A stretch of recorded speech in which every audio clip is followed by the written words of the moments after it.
Selamat pagi anak-anak ibu semuanya, anak yang ibu sayangi. Pagi ini ketemu lagi bersama dengan Ibu Okto di kelas kita yang kita cintai. Nah, pagi hari ini ibu sapa anak-anak ibu dengan ucapan selamat pagi. Baiklah anak-anak ibu, pagi ini ibu akan menjelaskan tentang materi kita, yaitu tentang tematik kelas 4 dengan tema yang pertama, indahnya kebersamaan. Subtema yang akan ibu ambil pada pagi hari ini yaitu tentang bagaimana bersyukur atas keberagaman. Anak-anak ibu yang ibu sayangi, di pembelajaran sebelumnya Ibu Titin juga Ibu Via sudah menjelaskan apa itu tentang gagasan pokok dan gagasan pendukung. Nah, gagasan pokok dan gagasan pendukung itu dapat kita temui dalam sebuah teks, suatu bacaan. Di dalam teks itu, kita akan menjumpai apa itu gagasan pokok, apa itu gagasan pendukung. Nah, anak-anak ibu, apakah ada yang sudah mengetahui apa itu gagasan pokok?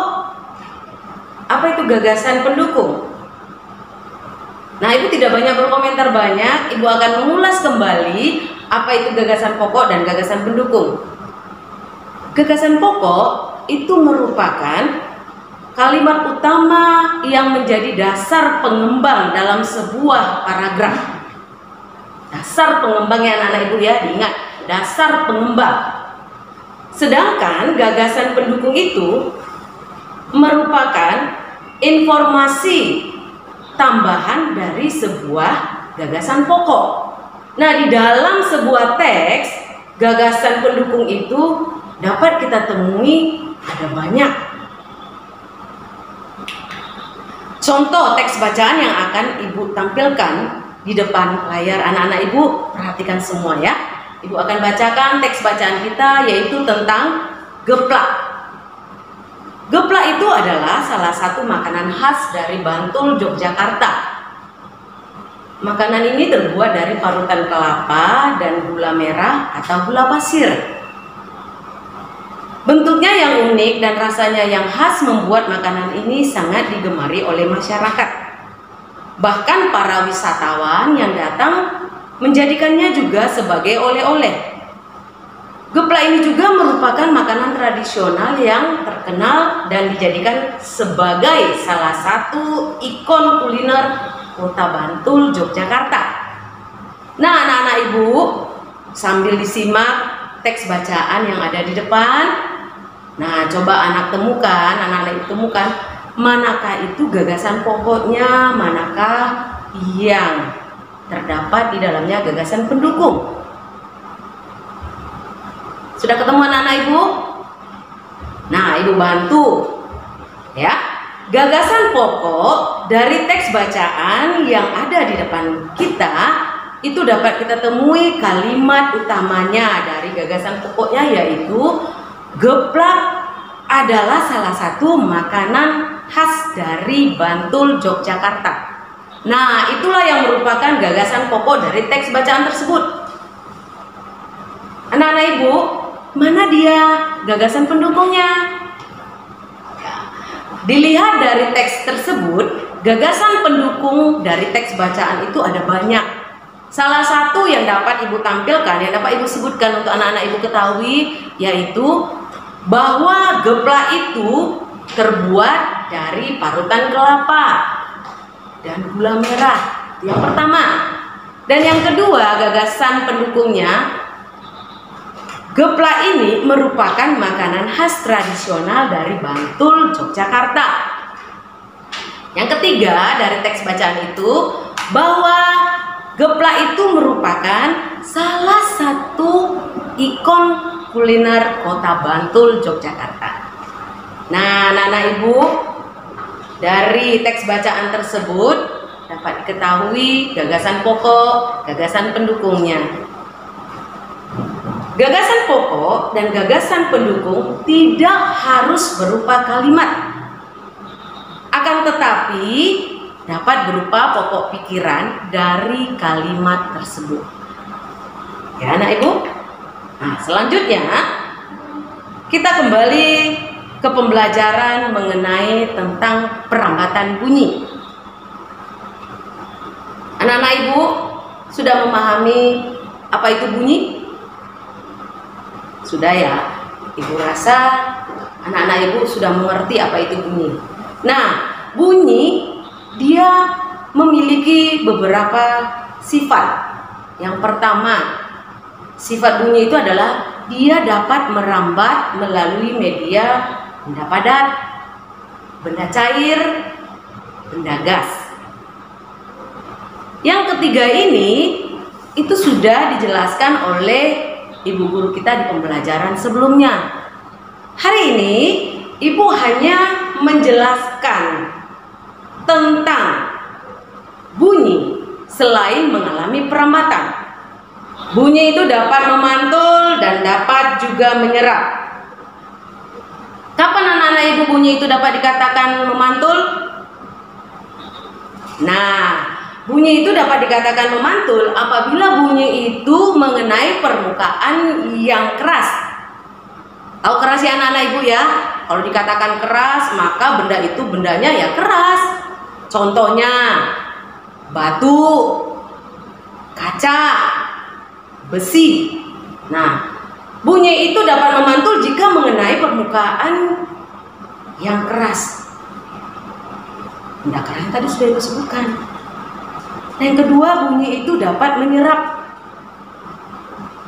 Nah, anak ibu pernah melihat ketika air yang jatuh di lantai, lalu oleh kamu ambil tisu, ambil kain pel, maka air itu yang tertumpah tadi di lantai seketika akan kering.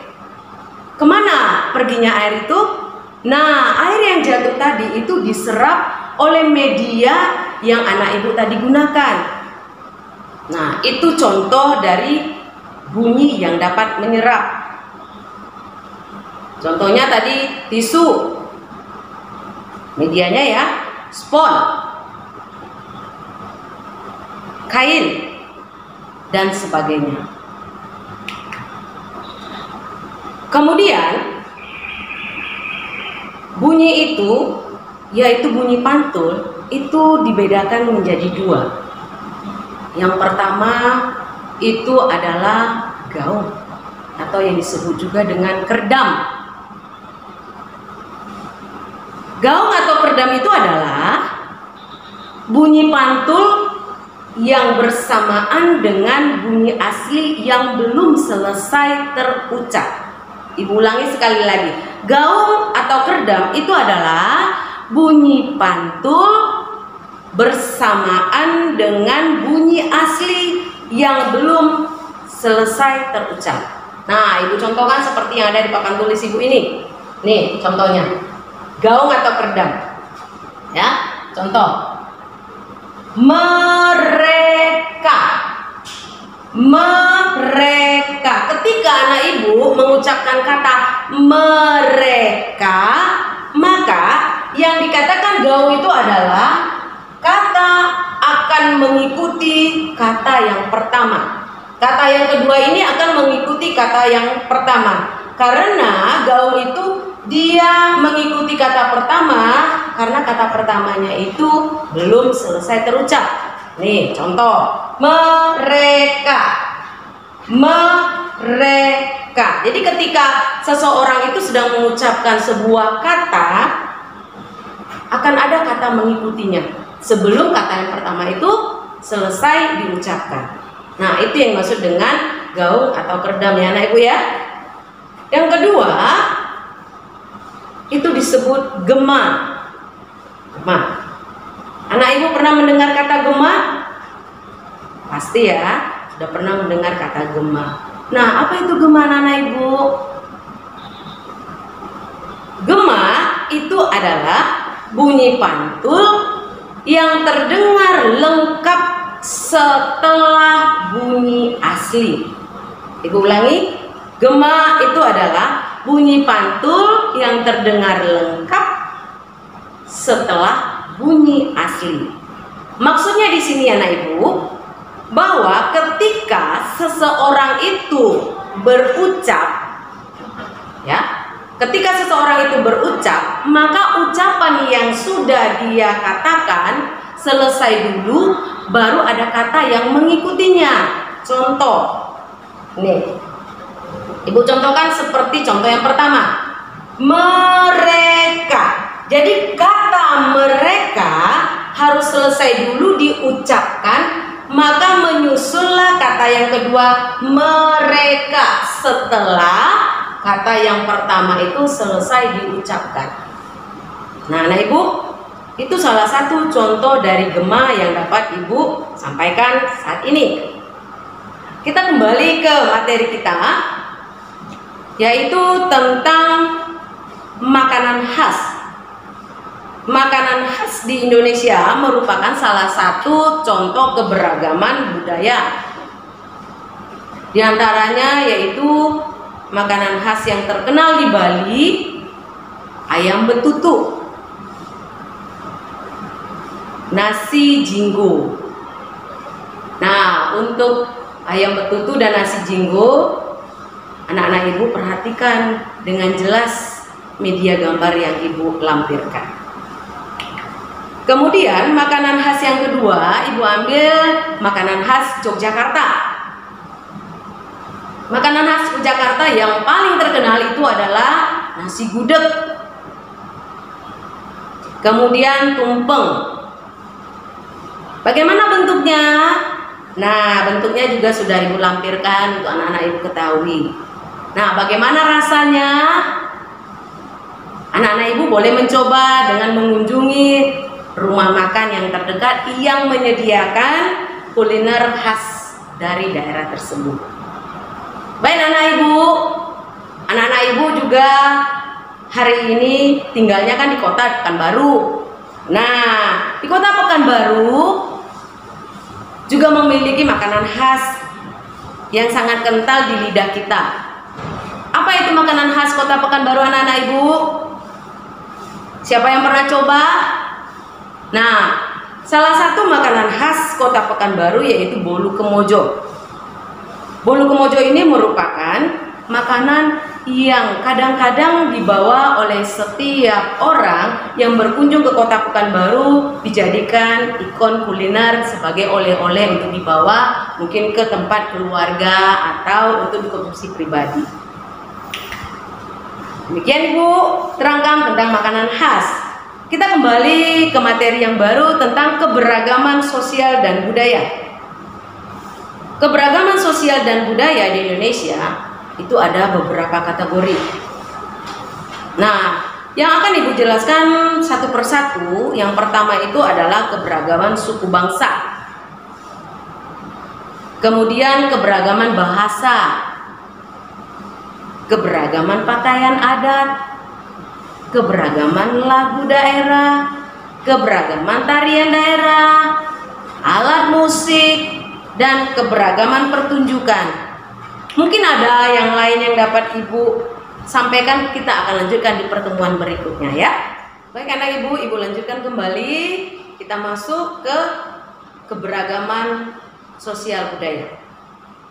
Contoh keberagaman sosial budaya yang ibu ambil salah satu dari satu provinsi di Indonesia, yaitu dari Provinsi Sumatera Utara.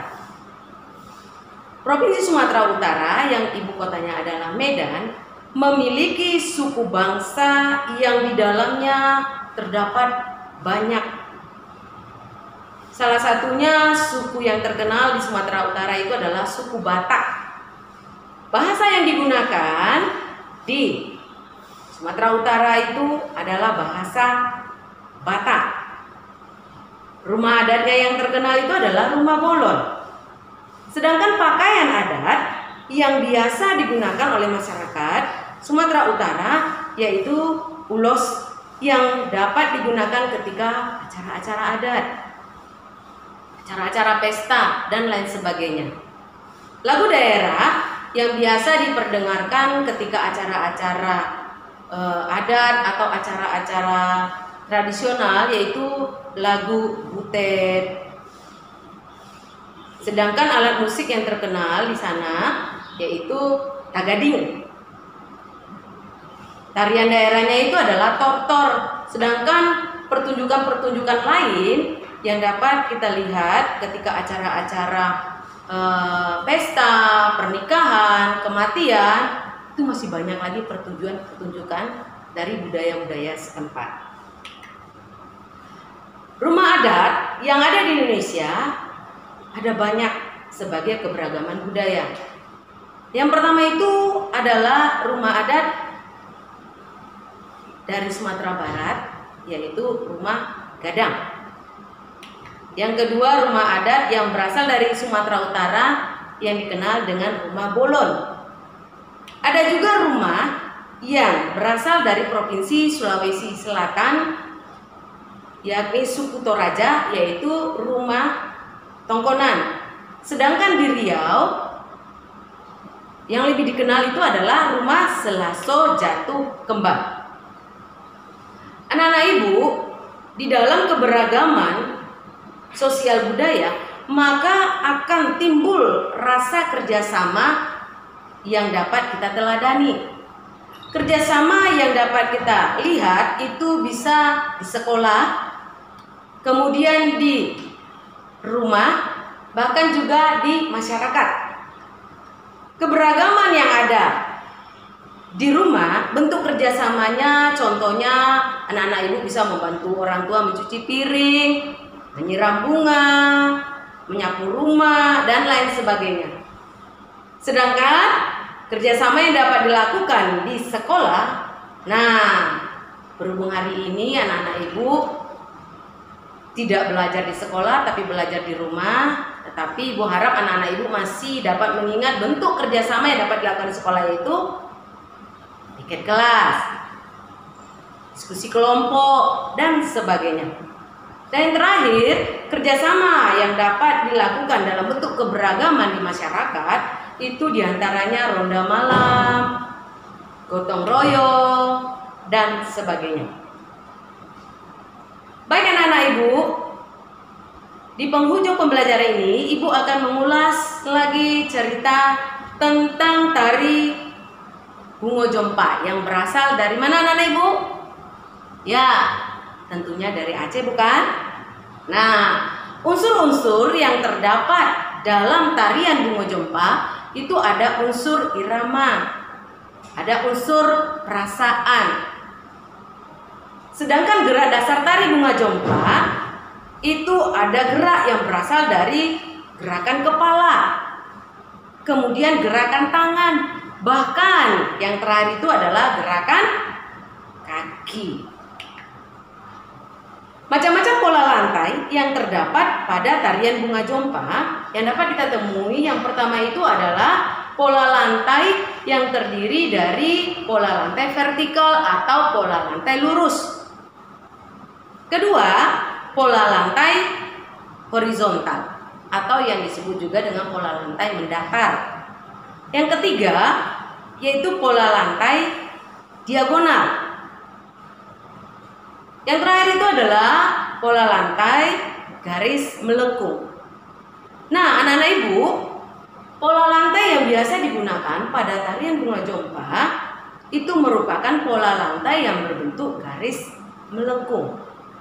Seperti apa bentuk pola lantai yang ibu jelaskan sebelumnya? Nah, ini ada gambar media yang ibu lampirkan. Di depan anak-anak ibu, coba perhatikan baik-baik yang bagaimana itu bu, pola lantai mendatar atau horizontal. Yang seperti apa bu, pola lantainya yang vertikal atau tegak lurus.